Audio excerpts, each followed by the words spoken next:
really blurry? Why is it so blurry? Should automatically focus.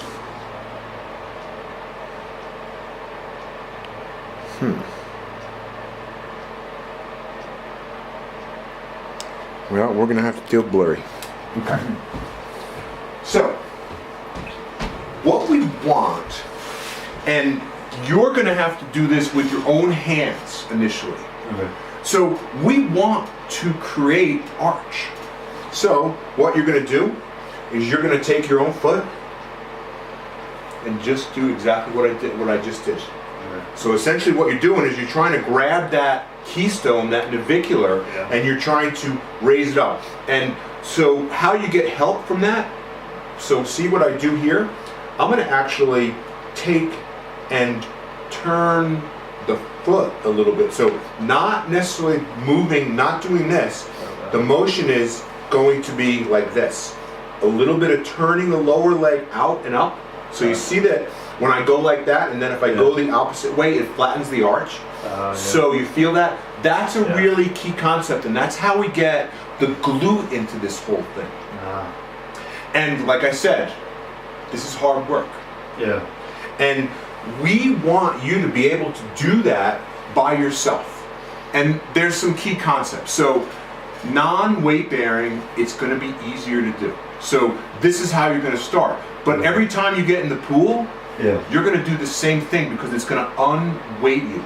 And you'll be able to mess with how much weight you have in the pool by going to the edge or side of the pool and lifting yourself up. And in general, we want you to make this as easy as possible initially. Gotcha. And then you're slowly going to graduate from being, sitting to standing in the pool in deep water, to standing in the pool in medium water, to standing in the pool in shallow water, to just standing. And there's not an exact way you're going to do that. You're going to have to figure that out. You're going to have to search. You're going to go up and down, make it easier, make it harder. So that becomes the first thing to do. Now the next thing to do is one of the muscles that really has significant strength here is a muscle called the adductor hallucis. And what that muscle does is it takes the big toe and brings it that way. So if you imagine that you're doing that, that's what we want you to do. And there's a little bit of that happening too. So if we could take this through its full range of motion, you'd start here, and that would be at its longest, and then we go down and in.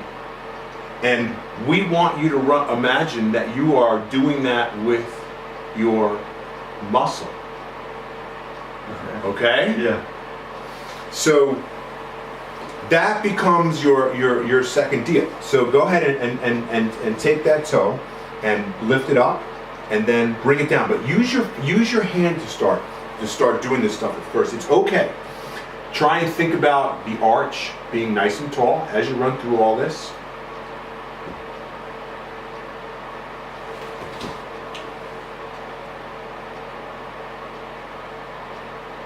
And when you get there, really push it down and slide it in.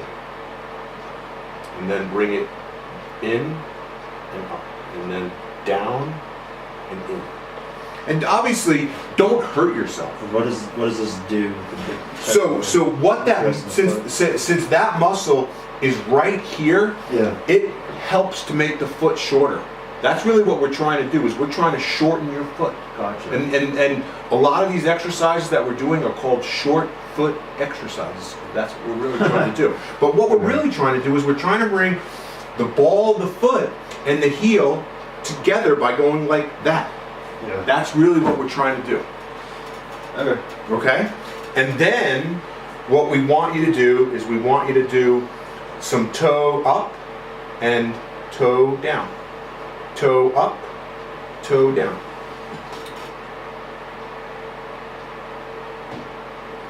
And eventually, but not yet, we're going to say spread.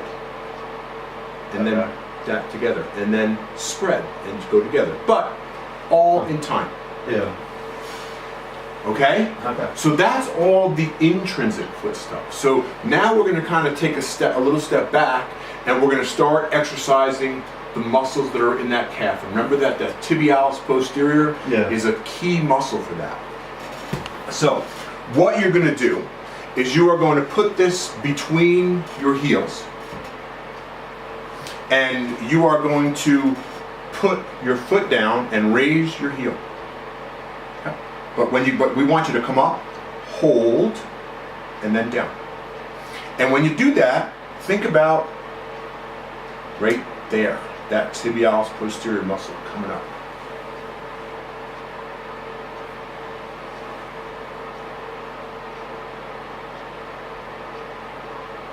And so, what that muscle is going to do is that motion. So you're actually squeezing the ball together as you're coming up. And you are going to feel fatigue pretty quick, and that's okay. Yeah. You know, these are all muscles that you haven't been using. And in general, the more lengthened the muscle is, the harder it's going to be to do all this stuff. Gotcha. Okay? And then eventually you're going to go from doing this kneeling to doing this in the pool to doing this standing. And that might happen faster than you being able to really feel the arch raise and do that other stuff that I was showing you with the toes first. It's okay, but because this muscle is big, has lots of mechanical advantage, and really is connected to that keystone, it becomes just a really important muscle. Okay. And you know, you can use any kind of ball you want. I just grabbed a tennis ball, we got a lacrosse ball, whatever you got. You know, there's not any research telling us one's better than the other. So exercise-wise, now we got to move to the glutes.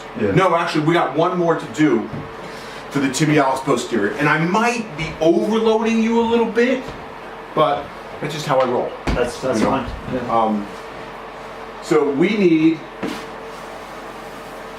band. You got bands or no? No, I don't. Okay. So we want, and you're in the, you know exactly where I want you to be. Perfect. You're in the position. Oh, really? Yeah. This is like my comfortable position, I guess. Okay, so in general, the tighter we start this band, the harder the exercise. So right now, this is a little bit longer than the length of your tibia. Okay. And that's kind of where we want to be. But eventually, you will shorten this guy, and it will make it harder and harder for you to do this exercise. So, we go here. We go there. Put that foot down. So now what I want you to do is I want you to try and keep your knee down if you can. And now what we want you to do is we want you to take the foot, bring the foot up, and actually in like that. Am I hurting you? No. And then what I want to do is I want you to try and hold. I don't know if I can do that without using my hand. That's okay, but you will eventually. That's okay. Okay? And so what we want you to do, okay, is bring the foot up and in. And it's not really the knee that we're after. We're trying to move the foot. Okay. And you need to do, this is how I have everyone do it. I have them hold the foot up in this position and then take the hand away, try and hold the foot there if you can, and then let it come down. And then grab it with the hand and bring it so you are pointed and up like that. And you feel how I'm trying to pull that part of the foot upwards this way. Okay. And then you let the foot come down like that. In that way, essentially, so the big words for this is that's plantar flexion, and then this is forefoot eversion. So I'm trying to take the foot and go that way with it, and not necessarily move the knee. Okay? And so do it for me. So like that. So you point, and then turn the foot. Yeah, that's the grip. That's the grip. Yes, and you feel how you're torquing the foot. I do feel because that's creating the arch. That's what you're doing. Okay. And then you try and hold it there, and then take your hand away, and then let it go. So you go back there, and then take the hand, and take it and pull it that way. Okay. Hold. Hold. And then let it go the other way. Awesome. You got that. You got it. And so what you're going to eventually see is that there is a tendon that runs right here. And that you're going to see that tendon pop up. You're going to feel that tendon. Yeah. You're going to feel that muscle. So the one thing I have to caution you with about this posterior tibialis muscle, it is on the inside, deep in the calf. Have you ever heard of shin splints? Yes, my sister has them. Okay, so there's different types. There are 3 compartments in the leg. There is the anterior compartment, there is the superficial compartment, posterior, and then there is the deep posterior compartment. The tibialis posterior is inside the deep posterior compartment. If you overwork that muscle too fast, you will give yourself shin splints. It's in a really tight fascia. It has no place to expand. So if you overdo it too quickly, I shouldn't overdo this too quickly. Right. This exercise. Yeah, but pay attention to your body. You should be fine. Okay. Just giving you a heads up. Okay. If you go home and you do 1,000 of these today, Oh, wow. in 3 days you're gonna have shin splints. Yeah. But that's not what you're gonna do. You're gonna do a set of 12. Okay, so 12. And then you're gonna do a set of 16. And then you're gonna do a set of 16 and a set of 8. And then you're gonna do 2 sets of 16. And then you're gonna do 2 sets of 16 and a set of 8. And then you're gonna do 3 sets of 16. And then you're gonna do 1 set to failure and 2 sets to 16. And then 2 sets to failure. What do you mean to failure? To failure until you can't do it anymore, until you feel like you are over fatigued. Gotcha. But if you go home and if you go home and you do 3 sets to fatigue right now, you could cause yourself shin splints. So just be cautious. Okay? Okay, so now we did the ball, we did that. Okay, so now let's talk about the flexibility back here. Okay. So there are 2 muscles in the calf that come down and connect to the heel and make up what we call the Achilles tendon. And I did not go over this anatomy. No, you didn't. But I can, and we can do that in the future. Okay. But so what I want to do is I want to show you how to stretch it. And because of what is going on in your feet, it is going to make sense for us to do some funky stuff. Okay. And what that funky stuff is going to do is we want this to happen. Yes. Just a little bit. And so to do that, we need to find something to do. So I grabbed this. There's no right or wrong. Okay. What we're trying to do is we're going to put your foot on this, kind of cant it a little bit to see if that helps us get better stretch. Okay? So what you're going to do is essentially stand like this and come forwards. And if I do it sideways, so it's here, my knee is straight and I come forwards. And then you do the same thing except you're blocking the camera, so I want the camera to see this. So this knee straight, and then we go here. So now the knee is bent and I'm driving my heel forwards. Try both of those.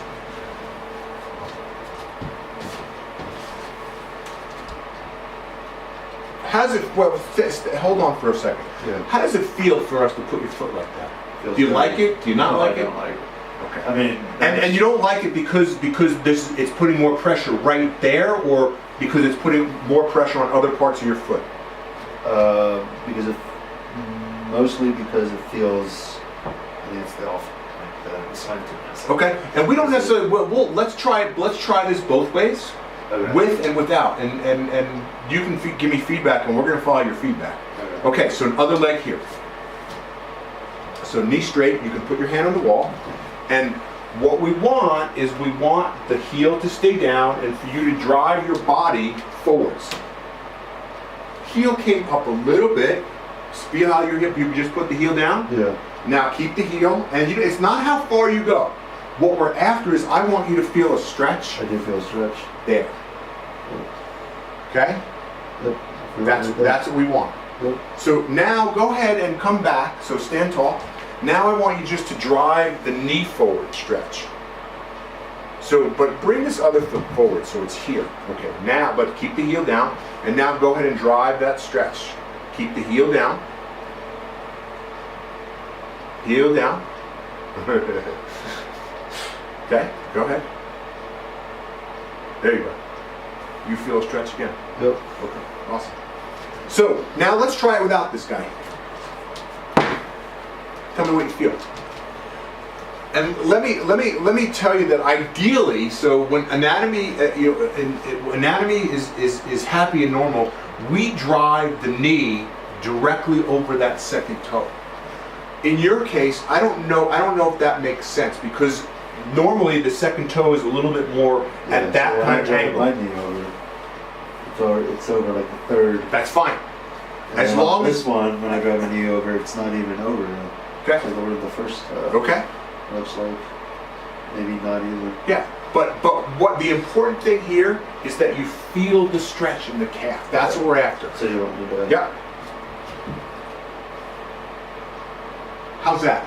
Feels good. Better, different? What do you think between Well, I like it better. Mainly because I don't feel off. My foot doesn't feel off balance. Okay. I do feel more of I feel more of a stretch in this one also. I feel like extend more. Okay, then you can do that. The only issue is that when we don't take and bring some of that into your foot, Yeah.